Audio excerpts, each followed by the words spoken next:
Hello, it's Randi Rhodes. Here's a clip from our show, and go to randyrhodes.com for the whole thing and a podcast. Buy a stinking podcast.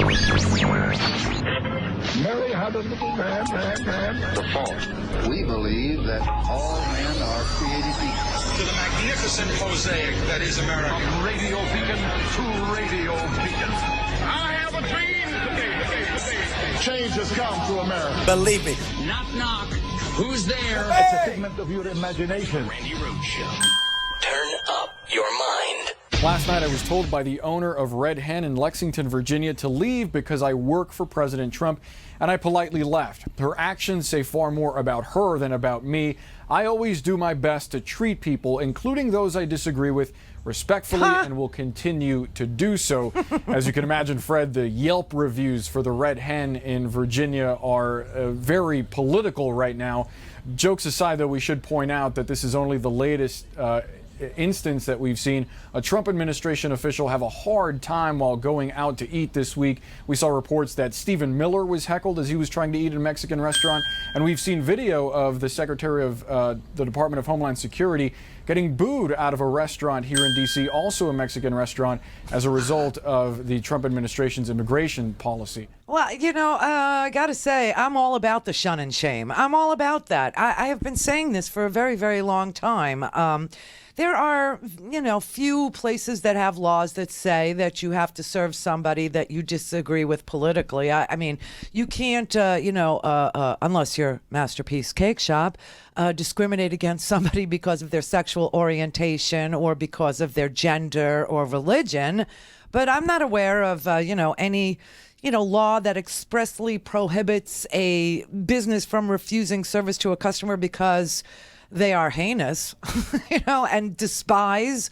She was at a farm-to-table restaurant, and she despises the people who pick the food, the people who prepare the food, and the people who serve the food. So, sure, I'm all about shunning. I'm all about shaming. I got to say, she tweeted, that she treats everybody with respect, and that, well, of course, we're talking about Sarah Sanders, if you haven't heard. There's a little restaurant. It seats about 26 people. It's really a small little family-run restaurant called the Red Hen, and she went there with some friends and family, Sarah did, and they served her the cheese course, and the staff was seriously disturbed by having to serve her, and they called the owner, and the owner came in, and the owner said, "May I have a word with you?" and took her aside and quietly said to her, you are inhumane and an unethical person, and you defend an inhumane and unethical, administration, and so I'd like to ask you to leave. Woo. And so Sarah tweeted out that last night I was told by the owner at Red Hen in Lexington, Virginia to leave because I work for @POTUS.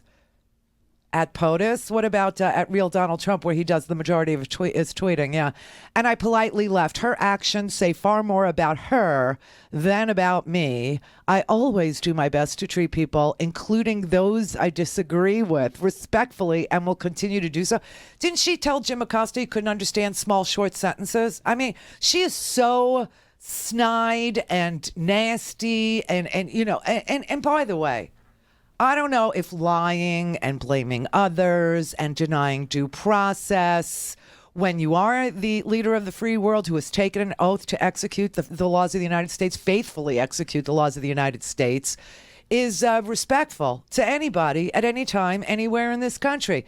I don't think that, defending a president who said, hey, rough up legal protesters and I'll pay their legal bills, or that suspects ought to have their heads bashed into the side of the car. I think you treat them too delicately, or refers to countries as shithole countries, or says he can grab women by the P word. Now he's down to kidnapping children. Before he said, McCain wasn't really a war hero because he likes people that didn't get captured, even though he is Cadet Bone Spurs and didn't even serve. Loves veterans, but appoints Ronnie Jackson to be the head of the VA, who's now under investigation for handing out prescription drugs without prescriptions, to anybody on the plane.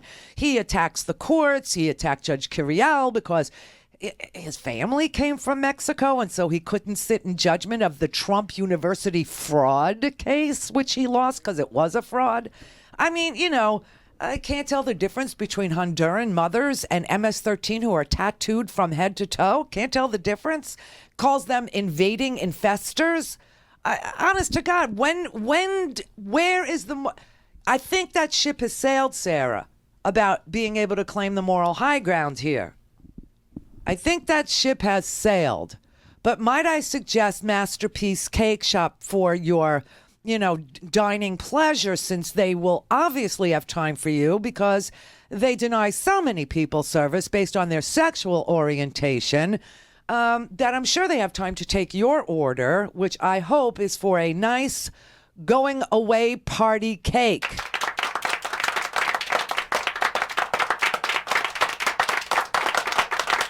Now, I got to tell you, I am all about shunning and shaming. There is nothing illegal about it. It is not violent. It is not threatening.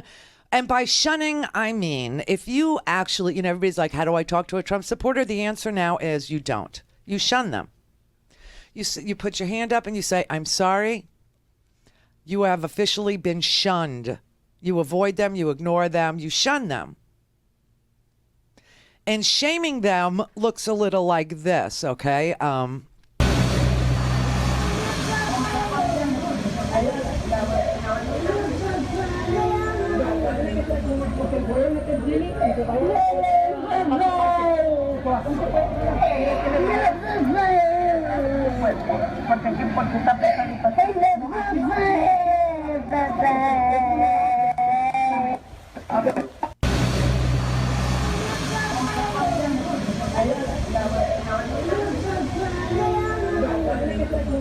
Okay, that was outside Christian Nielsen's townhouse in Washington, D.C.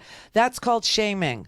There was no violence there. Nobody was hitting anybody. They didn't sucker punch a black man at a rally like it happened at the Trump thing.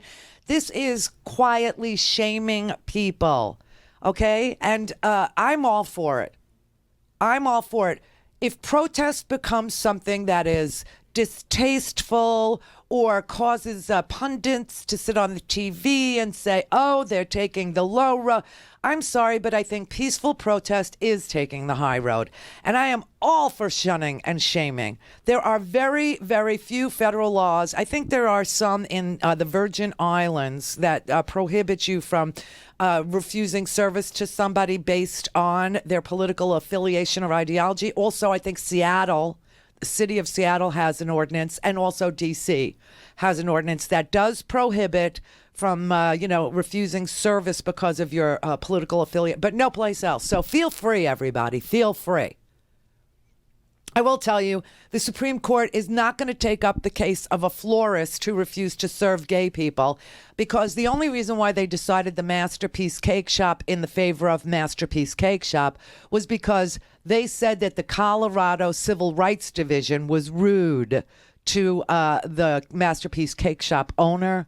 And that they yelled at him, and that they yelled at him that his, religious freedom didn't count. And so the narrow ruling that they made. But, in the meantime, I got to tell you, civil rights lawyers have said there have been many cases involving establishments that are barring black people, that are, not allowing members of the LGBT community, again, florists and cake bakers. But shunning people for their political ideology, that's uncommon in this country. And I want to make it as common as refusing service, even though refusing service to gay people is illegal and shunning somebody is not. This is what Maxine Waters was talking about this weekend. Already, you have members of your cabinet that are being booed out of restaurants. Who have protesters taking up at their house, who's saying no peace, no sleep. No peace, no sleep. And guess what? We're going to win this battle, because while you try and quote the Bible, Jeff Sessions and others, you really don't know the Bible. God is on our side. On the side of the children. On the side of what's right. on the side of what's honorable, on the side of understanding that if we can't protect the children, we can't protect anybody. And so let's stay the course. Let's make sure we show up wherever we have to show up. And if you see anybody from that cabinet in a restaurant, in a department store, at a gasoline station, you get out and you create a crowd. And you push back on them. And you tell them they're not welcome anymore, anywhere. I love that. I'm so all about that, and people are trashing her. Oh, it's too strong. It's too this. It's too that. Let me tell you something. Maxine Waters, her life was threatened because some listener of a show like this, talk radio, didn't like what she was saying about wanting to impeach the president, a lawless president who is now refusing due process to literally hundreds of thousands of people. He just wants them deported and violate the Constitution. And of course, the Constitution, as I have to point out to so many idiots every single day on the Twitter, at Randi Rhodes, please follow us. They don't understand that if you're here and you do set foot on our soil, then the Constitution also applies to you. Oh, yes. Isn't that beautiful, everybody? It's the beauty of the Constitution. No matter how you arrived here, the Constitution applies to you once you are here. Yeah, it's how we keep law and order in this country, and it's how we keep, the laws in place to protect the most vulnerable. All right. So I just want you to know that on July 16th, there will be a trial now for it won't be a jury trial because the man's already pled guilty, but there will be a sentencing hearing on July 16th for a guy who has the unfortunate name. See, this is interesting. The man who runs the Office of Refugee Resettlement, his name is Scott Lloyd. And the man who threatened Maxine Waters' life and will be sentenced on July 16 is also named Scott Lloyd. So maybe we ought to shun all Scott Lloyds. I don't know. But this one is 45 years old. He entered into a plea agreement with federal prosecutors for the Central District of California. It is a felony offense. He threatened the life of Maxine Waters by phone. He's now facing 10 years in federal prison and a $250,000 fine. On October 22nd, 2017, Scott Lloyd, 45, he called Maxine Waters' office after he heard her on a talk radio program and didn't like her political position, say. And so he left the following message, and it's abbreviated. He said, if you continue to threaten the president, which you've done this morning with your comments, you're going to wind up dead, Maxine, because we will kill you. And then he downshifted into using the N-word, etc.